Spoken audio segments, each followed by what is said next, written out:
is Jesus to you? Is he your healer? Is he your deliverer? Is he your teacher? How do we identify with him? And then Peter said, you are the Christ, you are the Holy Anointed One, the Messiah, that they had been waiting centuries for. And so he has this epiphany about who Jesus was, and that he was struggling to understand the other part of what he was saying.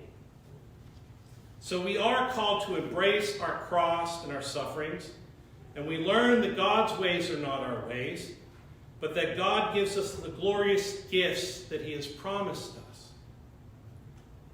Now, what I've noticed over the last several years, and many others have talked about this, that the church and the world are going through another dark night of the soul, which the dark night of the soul is all about this misunderstanding of what God is up to. Maybe there's not answers.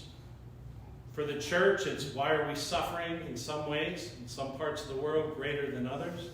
Maybe in our own lives. And we cry out to God and we may hear nothing.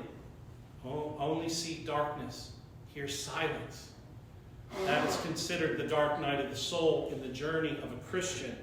And so we've been talking about it within the theological circles that the world has been going through this as well.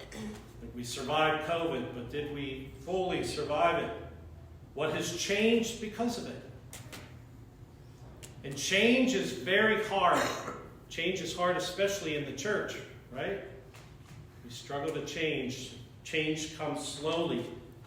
But we have to believe that God is with us and he's guiding us. And that we will encounter suffering, but we have to embrace it. Meditate on it. Be transformed by it.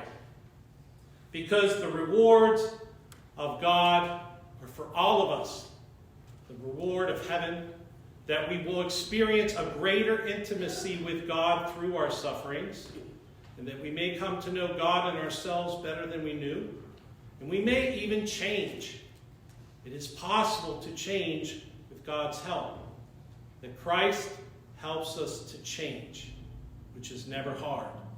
But the only constant, they say, is change.